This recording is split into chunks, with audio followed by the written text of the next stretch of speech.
Welcome to the Music Ed Matters podcast. I'm your host, Dr. Emily Williams-Birch, and this podcast, it exists for you. Whether you're a music lover, an educator, a choir member, each week we bring guests to the show to help explore what matters in music. I'm so glad that you're here. Welcome to the show.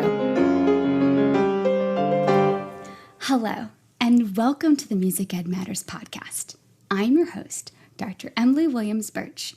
And my granny has been listening to the podcast and says I need to talk slower. This is my attempt at that. I can't help it though, because I get so excited. Today's guest, Dr. Marcela Molina from the Tucson Girls Chorus. Y'all, listen to this episode because Dr. Molina is going to give you so much inspiration. My favorite quote of the whole day. This is my truth today. So as you listen to this, I want you to think about your individual situations and your organizations, your singers. Think about your big dreams and then listen as Dr. Molina gives us all advice as how we can achieve big and amazing and wonderful things and have a lot of fun along the way. This episode is brought to us by our friends over at the Kinnison Choral Company and Kaleidoscope Adventures. I so hope that you are checking out our sponsors at emilybirch.org/sponsors.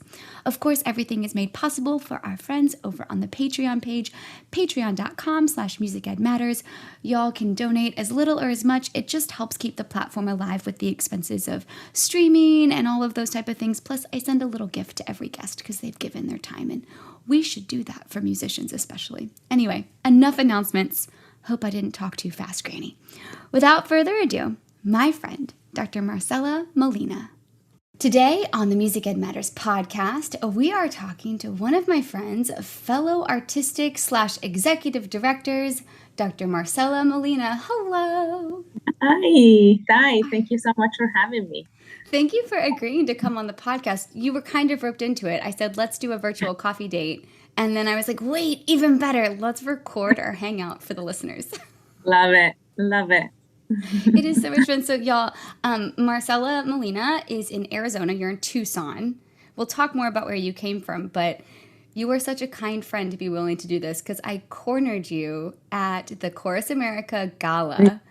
And here's why, y'all. You have to hear the whole backstory. So we had just haphazardly sat next to each other at a round table, like one of those things where everyone sits, you pose a question, and you wait for people to talk. And I think I would have died in that round table had you not been there because you kept it organized and on track. I didn't think I said 5 words, but man, you kept it going. And I'm like, I have to know her and talk to her. So then I cornered you later and I literally was like beeline to you. Yeah. So thank you for being willing and not letting me scare you away. No, it was just connection right away. So very nice. Well, tell the listeners, who is Dr. Marcela Molina? Where are you? What do you do? Give us the elevator pitch-ish. Right. Well, I am from Colombia. I am from Bogota. And I've been living here in the States for half my life. My whole family is still there. I came to do my studies here. So I went to Westminster Choir College. And then I came to Tucson, Arizona to do my doctorate degree. And I met my husband here and I ended up staying. When I was finishing my degree, my professor at the time told me there is a position for the girls' chorus that is opening as a part-time artistic director. And I said, oh gosh, I don't really want to do it. My TA was with the boys' chorus and I just kind of wanted to move forward to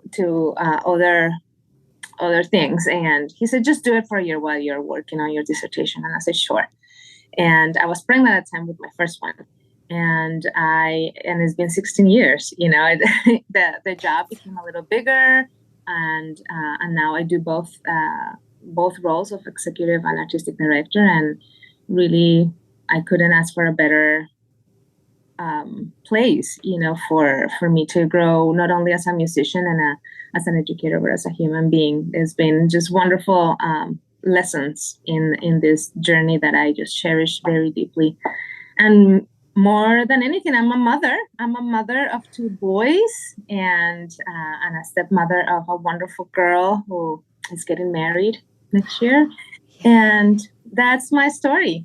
I love it. Okay, I want to ask, what brought you from Columbia to Westminster Choir College? Music. I always, I think I am a free spirit. I'm a free spirited person. And I remember since I was very little, I kept asking my dad, I could just send me away. Like I wanted him to send me away to a trip or to live abroad. Always, always. So even when I graduated from high school, I remember asking him, can you just let me go on a gap year? And he was like, nope, no, no. I just know you. And if I send you now, you are not going to come back. That's exactly what he said. And sure enough, by the time that I was able to go to Westminster Choir College, I just never came back after that. Yeah. So he knew better to send me too early. So did you do choir what's choir like in Colombia in schools? That's such a great question. It's not, like the US is so lucky to have, and I know that we struggle a lot here with music education support, but I mean, gosh, if you go to other countries, then you will see how bad it could be also, especially in countries like Colombia that are not many resources like we have here. So I never had like music, like choir in my formative years or in a school that gave importance to something like that. My mom recognized that I just loved the music so much. And when I was a teenager, so I started pretty late. When I was a teenager, the university that she went to opened a young artist program. And she said, would you like to start it, to just participate? And I said, yes. So when I was 15, that's when I started singing and playing classical guitar, which was my major when I started college there. And so yeah, I think that I don't know what schools are like now there because I haven't lived there for a long time. But back when I was there was just not many resources, and choral music is not really a very strong part of our culture. So dance is so everything is surrounded by dance more than singing, I would say. Oh. So not much choral music when I was growing up, but I love singing. I always love singing. So thankfully my mom recognized that and supported that, and here I am, Yeah, thank goodness for that young artist program. So I have to unpack two things further. Classical guitar, was that your major for your undergrad? When did you change that? When I went to Westminster. So when I started, I knew that I wanted to do choir, but there was not an undergrad. No, there was an undergrad at that point. There was not an undergrad in choral conducting. Then, they opened the undergrad program later because the faculty was just developing at that point when I was there, and it was they were doing a great job. But so my major was in classical guitar, but I really wanted to do choir. At that point, I was ready. My parents were ready to just, after nagging them and begging they were finally like, please go, and they were able to support my trip to come here. So guitar was my first thing. Wow. So not growing up in choirs, how did you know you wanted to do choir? Like, do you remember your first choir experience that made that bubble happen? In the young artist, because I was playing guitar and I would sing with the guitar, right? Like you would sing with it. So I loved singing.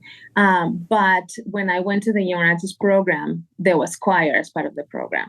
And I just loved it so much. And I remember thinking, oh my gosh, would I ever be able to do something like this? It was just really intimidating and very much like I don't think I could ever do it big time. But then, you get a little bit bold and try things and you just go for it. Wow. Okay. So that's where the guitar came in. That's where you found your choir. You got bit by the choir bug. Yeah. And then when did you decide that you wanted to go ahead and get your doctorate and pursue more education? When did that happen?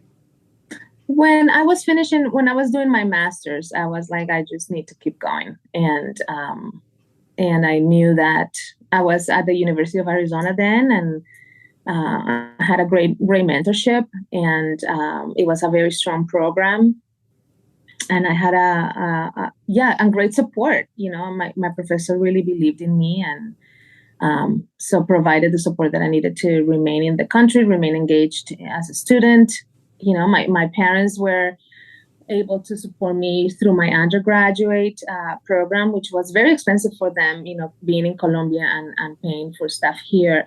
But my dad from the beginning said, but the moment that you graduate from your undergrad, you're on your own. So all grad school was on my own. And if I wanted to stay here and do it, I had to just make it work. And I found lots of support to make that happen. I love that you just set out on a dream that you hadn't even seen in action except for a couple years of high school. And now here you are living that dream. Tell us more about the Tucson Girls Chorus. Tell us about what your choirs are like now and where it was when you first joined. Mm-hmm. So when I first joined the organization, I was in a very low morale. The founder had retired after 20 years. So there was a normal transition of just change of leadership and change of vision and change of all of that. So there was an interim conductor or artistic person that was here, and that didn't work out very well. So when I came, that was the year after that interim. Numbers were plummeted, a mixture between the founder leaving and then the leadership that was there just didn't resonate with the community and vice versa, I would think. So, and I was just fresh out of grad school, and I will be honest, I really didn't know what I was doing. I just, I came in and I was like, okay, well, just very much like thinking very squared into what I love that. And what I could do. So we had, I would say about 67 kids altogether, very small.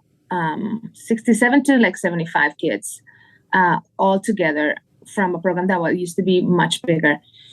So my first, I would say, challenge was just to recruit and try to get kids. And I reorganized immediately some of how the choirs will look like.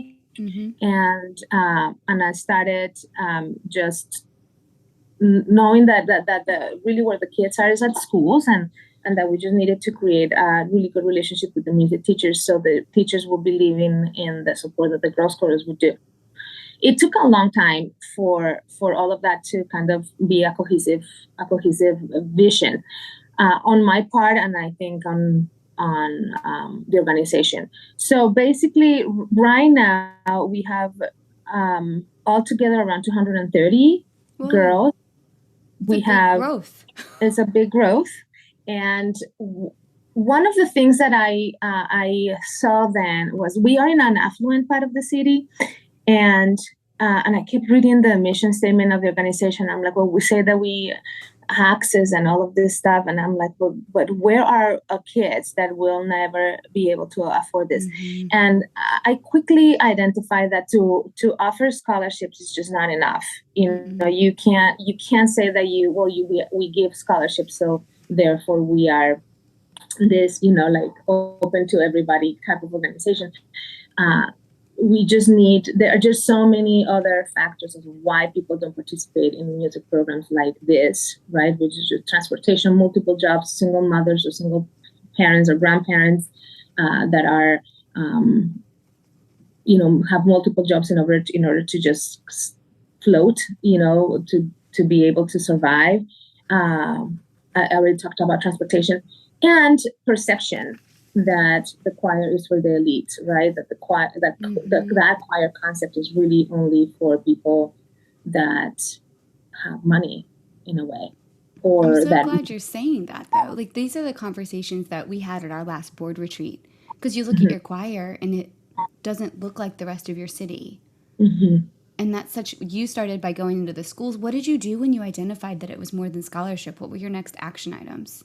The next action items was to identify schools that were interested in partnering with us to provide a program in their school if they wanted it. I also made mistakes of thinking, I think that my excitement of the idea of going into the schools and giving this gift was in a way ignorant and very naive. in terms of how I approached the partnership, because then, and some of them worked because of a miracle, and some of them didn't because it was just not approached wisely, and with sensitivity and understanding of what a partnership should look like. Mm-hmm. It was very much like, we have this program. This program is amazing for you. It's going to be great for you. And they didn't even ask for it. They didn't know what it was about. They were like, okay, kind of like, sure, if you just bring everything for free, then why not? And I think, it just, there was not a conversation about it. I told them that it was great. They accepted it because it was for free.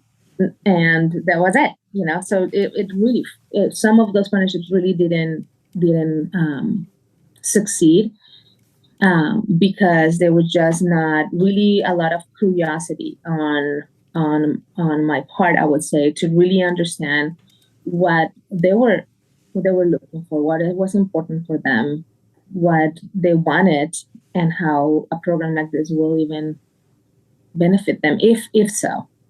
So when you had that epiphany, this is great because you're giving us steps. Step 1, identify the need. You wanted to diversify and do more than just offer scholarships. But then step 2 is have conversations and be curious. Yeah. So when did you start doing that, and what did it look like, and how did it shift what you were creating at that point? It was when one of my programs completely flopped. Okay. So when our first thing, what we call engagement programs, was in this charter school that only serves under poverty guidelines families and a lot of refugees, and that was very successful from the beginning. Mm-hmm. So that was great. Then I was like, oh my gosh, we can do this all over. So I went to, which we can. But then I went to, we are in the land of the Tohono O'odham and the Paswayaki peoples.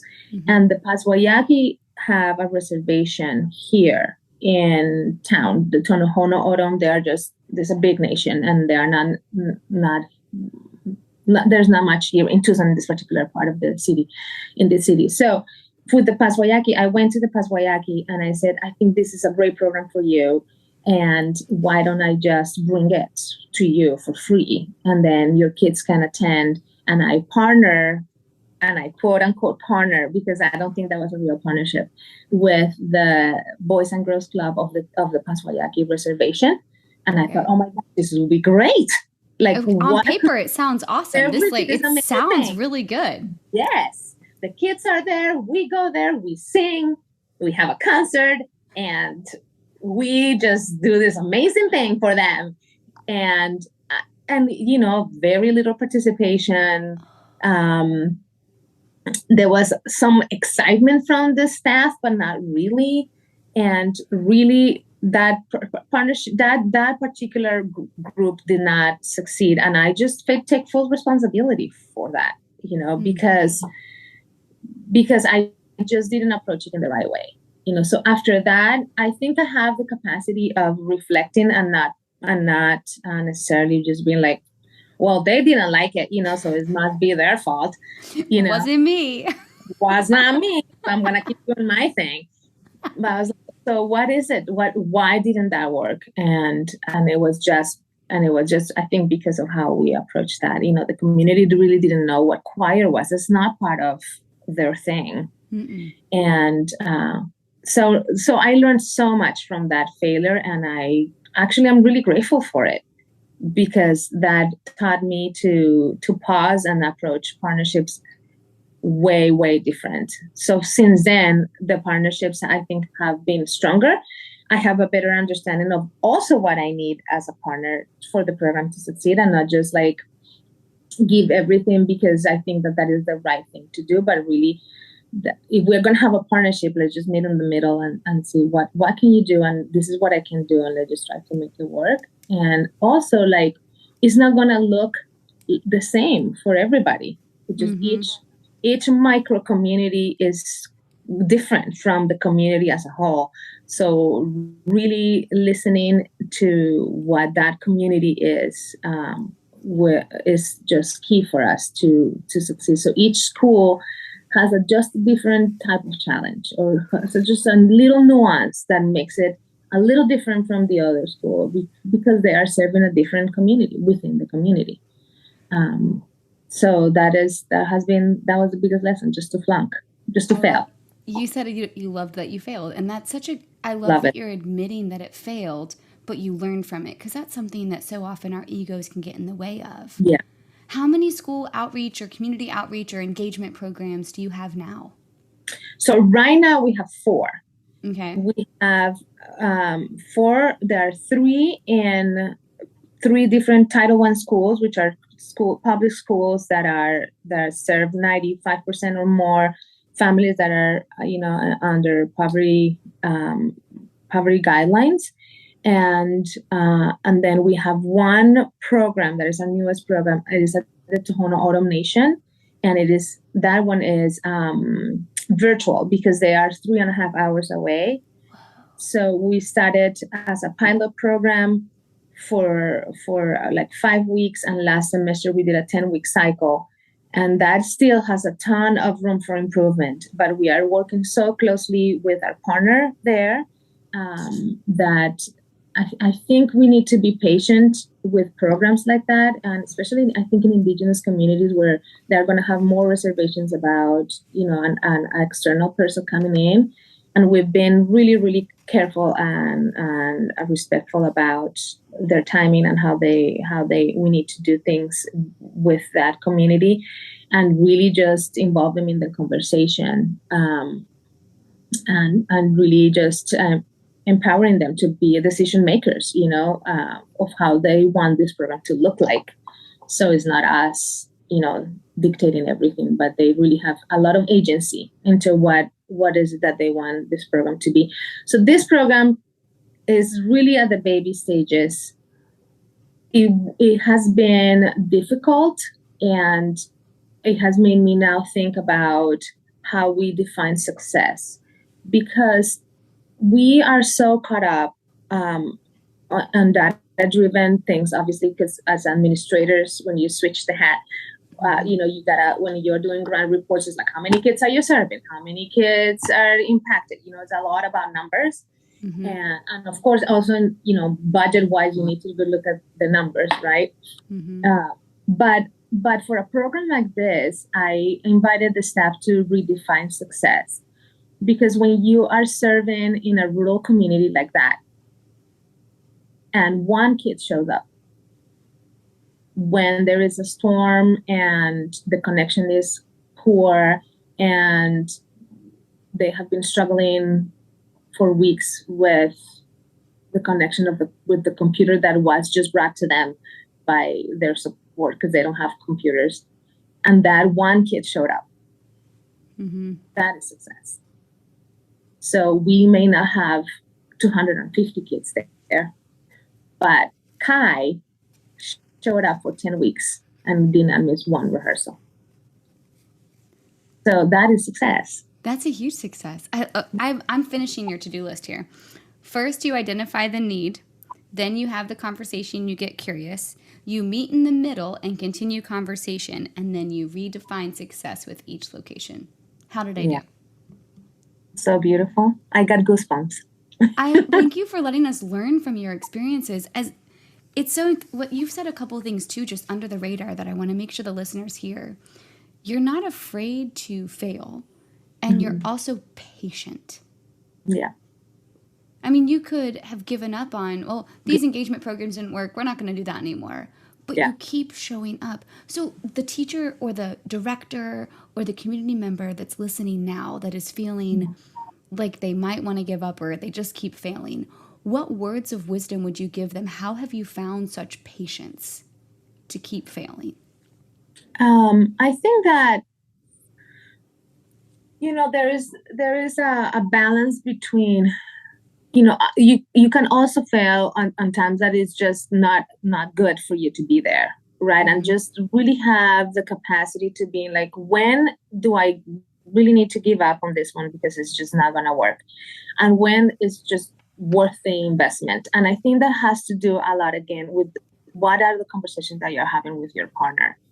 If it wasn't because the partnership at the Tohono Autumn, they keep saying the kids love it. It's just so important for the kids. The kids are looking forward every week to see you, not me. I mean, the conductor that works with us to do that. The kids we've never had this before. It's so important that you're showing up every week. That is giving me the information and the feedback that program needs to stay. But the one at the Past Guayaquil Reservation, where I just bulldozed my way through it, and they didn't even care that I was not there anymore. It was not their fault, really. It's just, I understand that was just not the space for me to be there, and I just needed to take a step back. Maybe I will go back again and I will try something, but I will approach it in a very different way. I think that the patience and kind of like where to go will really come again from what are the conversations that you're having with your partners, and that will dictate a lot of what you do. I love that. And yeah. When you're having these conversations, I want to segue into our next little conversation because I think it ties together. You are both the administrator and the executive and the artist. Like, you cover all the roles. You wear all the hats. Yeah. So how do you communicate these decisions with your other staff members, with your board? How are you navigating the patience and the trial and error as a team? Yeah. So you said the right word, which was team. I think that I can't do this alone. So I surround myself with people that are amazing and that are better than I am at many things, because they will make some of these ideas that I may have even better, or they will have even better ideas than I do. There are some. I have some unicorns in our staff. That they are like amazing musicians and amazing administrators. So I'm lucky that I count on people that can do a little bit of both, and they are now with me. And I have just great music educators in the staff that can excite and inspire and build the program in the artistic side and make it better with their own expertise. So I think that in that way, I think I've been able to surround myself with people that contribute so much to my life and to the organization. And the same goes to the board. I think that now I have a track record with the board that they just trust me and trust my decisions. This is not a board that is in the operations as it should be. They let me do my thing. They let me hire my people. They let me guide the conversations in terms of the management. And they do what the board should be doing, which is, strategic planning and making sure that for the health of the organization in the financially is well done. And I think in terms of COVID, they were a great sounding board. My board, it was a great sounding board of people that were separated a little bit from all the minutia that I was dealing with, to be able just to be like, think about this and think about that. So I will really appreciate it. In those times, I appreciated the board so very much. But in general, I think that I have a good balance between amazing staff and amazing team that allows me to do my job well, because they do an amazing work themselves, and we work very cohesively. And I think the same thing that I apply into the partnerships of like giving space to share their vision and give the space to, I do the same in the staff and I do the same in the rehearsal. I just consider myself a facilitator, and everyone works together. So is exactly the same role, is that I am going to partner with my staff to have this, all of these visions being crystallized, all of these dreams crystallized. And the same thing I do in a granular level in my rehearsal hall, where I'm just facilitate, and I am partnered with my singers for the music making and for how they want this to look like. That makes so much sense then when you look at your website and you see just these bright faces. And I have to say, whoever does your website's awesome, super navigatable, super usable. It was very intriguing. Please pass on my praise. You said at the beginning, when you first started with Tucson Girls Course, they were in a transition. So does Mhm. that mean that you got to bring on this staff and grow this staff as you Yeah. grew the organization? Yes. Yes. So Okay.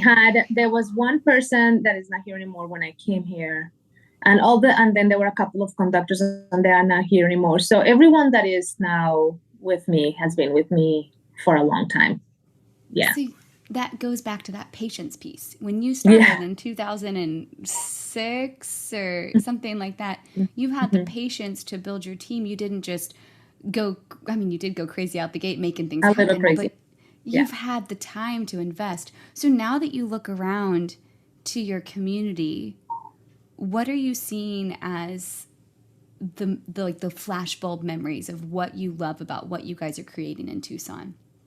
What do you mean? What do you mean? Like Like, can you flat, like expand?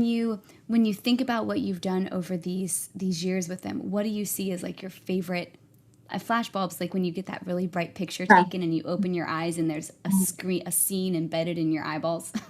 Mhm. I think our engagement program, I'm very touched by it. And is our hardest program, Hmm. is the one that takes the most effort and work. Um, but when you see the transition of these girls, or even our first engagement program in this charter school that I told you about, of like really shy, you know, just really guarded singers, they felt uncomfortable singing. They felt uncomfortable with their bodies. They are teenagers, so they're already uncomfortable with their bodies. And see how the following year they were standing differently, and this following year they were singing differently. Hmm. And now we get to see this for years in all the schools that we are now for multiple years.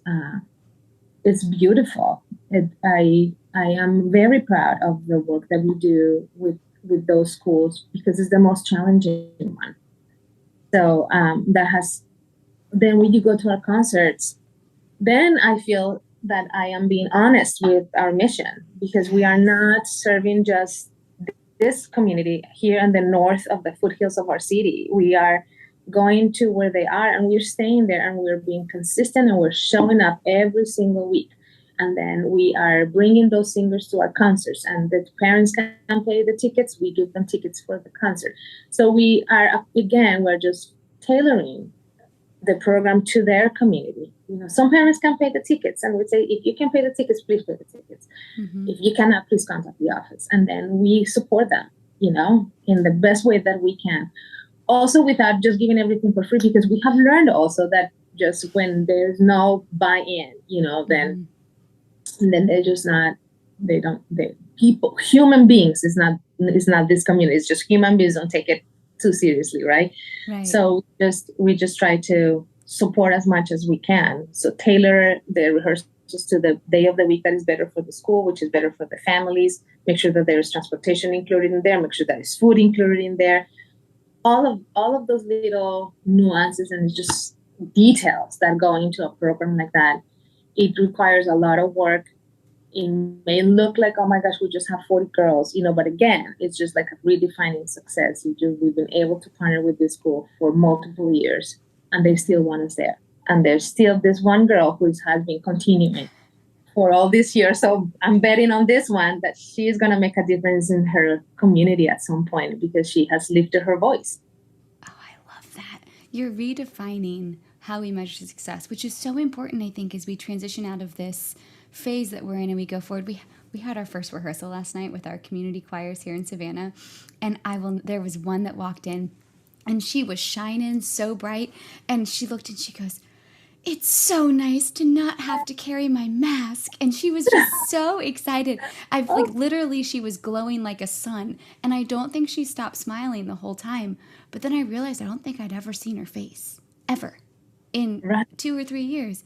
So I Yeah. think what you're doing here is helping us all reframe success, finding the Yeah. patience, finding the creativity, the wherewithal to keep showing up.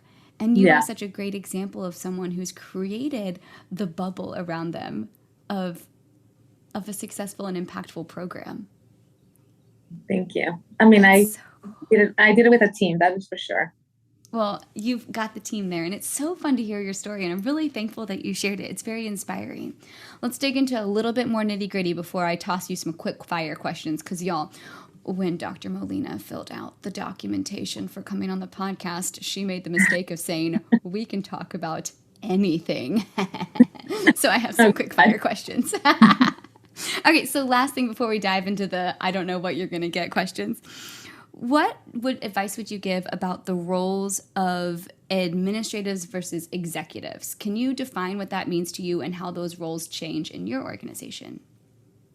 I have found that they are very much married to each other. They are very merged, because I think that as an artistic visionary, you have this is the kind of repertoire that I want to do, and this is the type of concerts that I want to curate, all of that. But that needs to be cohesive with what the executive direction is of the organization. So that has to be married to what type of funding and funders you would like to have, being supported of those programs. What is going to speak to who's going to speak about this or that, right? And is your artistic vision going to speak with those donors that are going to support your vision? And I think all of that is just a big melting pot. And I think that what I would encourage for the artistic staff is to really pay attention to what your executive director is doing. Because even though it may look like it's minutia and just like, I don't want to do that. I've been there, I was there a decade ago when we had a part-time executive director when I started, and she said, pay attention because you're going to be doing this. And I'm like, absolutely not.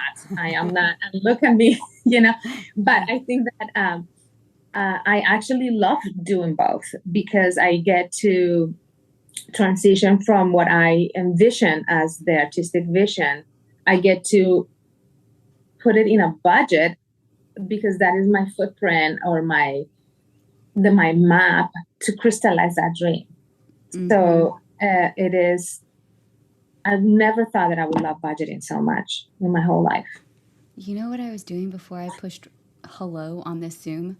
I was working on our budget for our outreach program. I'm so glad you said that. But how you gave it a much more beautiful title, crystallizes your dreams. So that's a much better way of looking at a budget. That's so cool. I love it. I find it really exciting to work on the how to, the vehicle to make the vision happen. I find it very exciting and exhilarating in a way. When you frame it in that way, as the vehicle, as the crystallization, it makes all that minutia, or what we can sometimes as artistic people feel as busy work, it becomes meaningful. So those people listening, all the paperwork, all the budgeting, all the grant writing, it's not minutia, it's your crystallized vehicle. Exactly. Boom, bam. That's so awesome. All right, you ready for some quick fire anything questions? I'll start easy. All right. What is your favorite piece of music that you have programmed for this season? For this season, it is a Jubilate Deo by Levente Ionoski.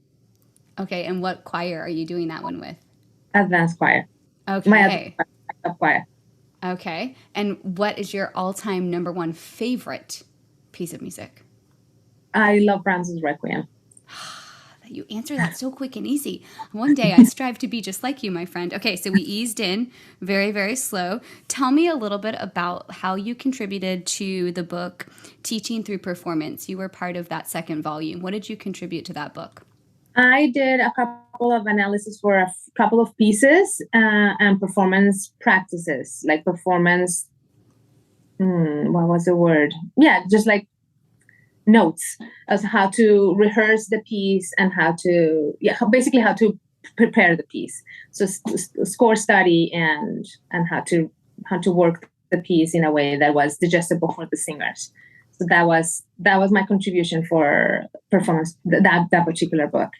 Cool. So this book is designed so you can buy it and learn more about score study and teaching. What would be the reason to purchase this book? So basically, it is divided into levels of difficulty of repertoire. So they have like level 1, 2, 3, 4, and then they have pieces that you could program. So for a conductor that was to check, like, oh, I wonder what this piece is like, and then and it's also divided by voicing. Then the editor put it into levels of difficulty and then group them together, and then you can look into. I have a pretty advanced choir. I think I could do level 4. Let me check what the voicing of this is. Oh, this is an SSA A piece. It's in Spanish or whatever it is, and then kind of look at, this is how you could rehearse this. Mm-hmm. Some insights about how they can approach the piece. Oh, that's super helpful, both for like the beginning teacher or the early teacher or even the pre-service teacher, but then also veterans who just need a little spark of a new idea. Of yes. Yeah, cool. Have you contributed to other books than that one? Yes, I did. I just contributed to, it's Choral Reflections from the editor's Brandon Williams, and it is from American Conductors, Teachers. I think it's the title, Choral Reflections. And he basically gave us 10 questions, and there are a lot of questions from, how do you see the choral art in the U.S. in a few years, or what would you like to see change, or what are your thoughts on diversity? Or, they're just sort of like insights from several conductors in the country. So there are like 30 contributors, and I was one of them. Nice. That sounds like a great book to keep an eye out for. It's a great book. It is a great book. Sweet. Okay. So we've talked about books. Tell us about the organization Choral Commons, the Choral Commons. So the Choral Commons, I was involved towards the beginning, and it's just, it was curated from my brilliant friend, Emily Amrine. I don't know how active they are right now, but they just approached topics that were just really relevant and thought-provoking, and really thought-provoking. So she asked me if I would be part of the advisory group.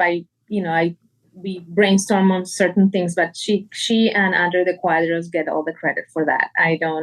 They are just amazing at opening the space to have really challenging conversations and on topics that are relevant for our art. Okay, here's this one I did not have written down, but I have an idea, and you don't have to answer it. I can totally edit it out if you want me to. So, okay. Tough conversation. You work for a girls' choir. Up until this year, our choirs had been called girls' choir and boys' choir, and we just changed this year to SA and TB. What are the conversations happening around those type of naming protocols in your area, and how are you guys talking about it as a staff and as singers? Yeah. So that's such a loaded, big question. Sorry. And no, that's fine. When I refer to the rep, I do, I say SSAA or SA and obviously TB. But I do feel like a girls' chorus is important to have, because it could be very validating for a girl who was born biologically a girl, or a girl who transitioned to be a girl. Mm. So I think that these organizations are important for our organizations. I mean, for our communities. It's okay. It's okay that it's not for everybody. Mm-hmm. That there are other organizations that will be for everybody. And it's not that I want to exclude people at all, but it will be affirming for a lot of people. So it is a challenging conversation. And I think sometime not too long ago, somebody said, like, you are going to have to change the name of your choir. Mm-hmm. And I've been thinking about it. I mean, it's something that is, but I just still have this firm belief that an organization like this, that is in a way, and a quote unquote gender specific, mm-hmm. is still open for those people that need that, and that it will reassure them of who they are. Yeah. And that is important too. I love that you are staying true to your community that you're covering, but knowing you, you'll communicate that Mhm. anyone who identifies as a girl or is born Yes. a girl is welcome, and that you have the patience to have that conversation, that you've spent the time thinking about it, Yeah. and you're thinking of your community, your people, and making sure that there's something where everyone will be welcome, but that might not be your thing, and it's Yeah. okay.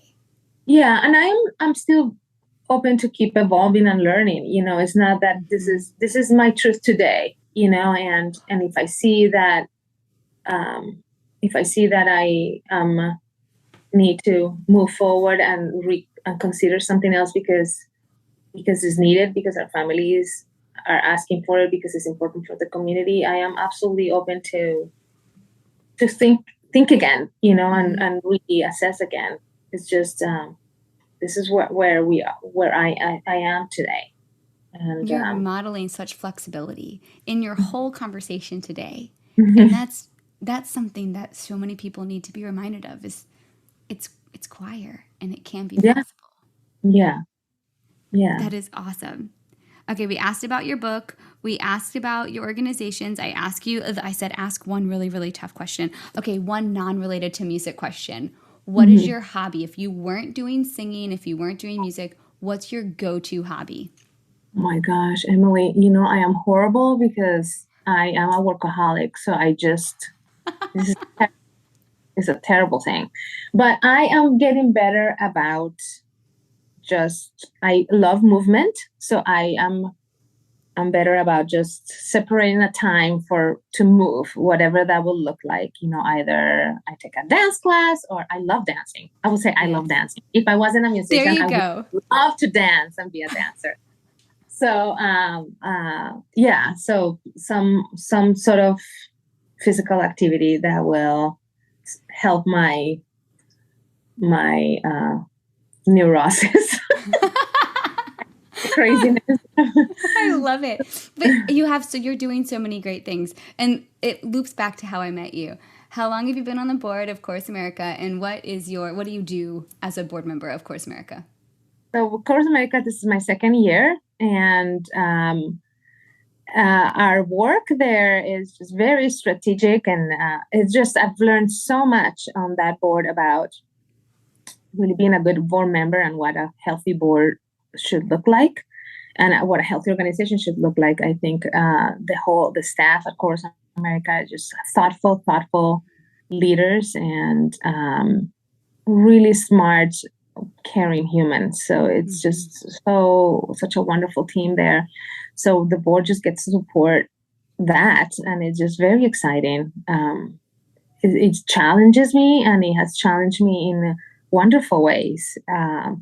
As a human, I've had to think deeper and act and yeah, think really deep, because there are really smart people there that it just stretches me in all the conversations that we have as a board. So I just feel very lucky to be able to serve.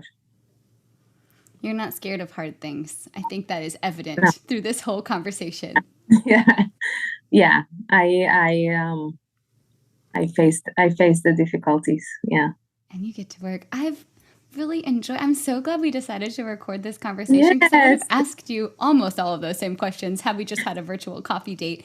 But I think that this is going to be such a treat for the listener. I'm personally going to send this episode to my entire board of my 501c3. I think it's important for them to learn patience and persistence and curiosity. Yeah. Thank you so much, Emily, for having me here. It's such a treat to get to spend some time with you, and you are such a thoughtful facilitator. It's really awesome to Well, be able thank to have you. a conversation with you. Well, you get one more question. This is it, your last one. All I right. always let the guest share the one thing that really matters. Now, you've given us like a couple dozen things that really matter because I have pages of quotes over here. But one thing that you want the listener to walk away with.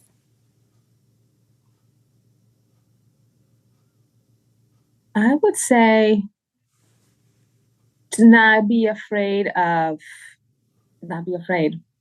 Not be afraid of, failing, and not be afraid of showing when you're struggling, it's important for our singers to see us as humans, and then just like relate our humanity to them. When you are in the position that you are in, when you are leading and you are, telling them what to do all the time, it is sometimes easy to forget that for them to experience just the humanity that is in front of them. And when you can relate that, you show your vulnerability. So not be afraid of showing that, and show really your fears and your joys, because then when we can relate as humans, I mean, gosh, the sparks that come out of that it's amazing. It's fireworks. It's so good. I feel inspired, and I have a to-do list now for the next engagement program that we plan out. I have plans. Thank you so much for coming on. Thank you so much, Emily. Have a great day. What did you learn in this episode? I want to know. You can follow us over at the Music Ed Matters podcast on Instagram. Feel free to comment on any of the posts over there. You can reach me at emilybirch.org/contact, or you can join us at patreon.com/musicedmatters. I really seriously enjoyed this conversation with Dr. Molina, talking about community engagement and the roles of admins versus executives, and her quick fire answer anything questions. She's lived such an amazing life, and there's so much to learn from her experiences. I can't wait to see where her engagement programs and partnerships go from here. I'll be watching, don't worry. I want to know what you're doing as you identify the need in your community, as you get curious and have conversations, and then as you meet in the middle with those partners and continue the conversations equally with agency on both parts. And then I want to hear how you're redefining success. As Dr. Molina said, this is my truth today. And I hope you know, my friend, that you and your truth matters. We all know that music matters, especially community engagement and not being afraid to do things. And I'll see you next time on the Music Ed Matters.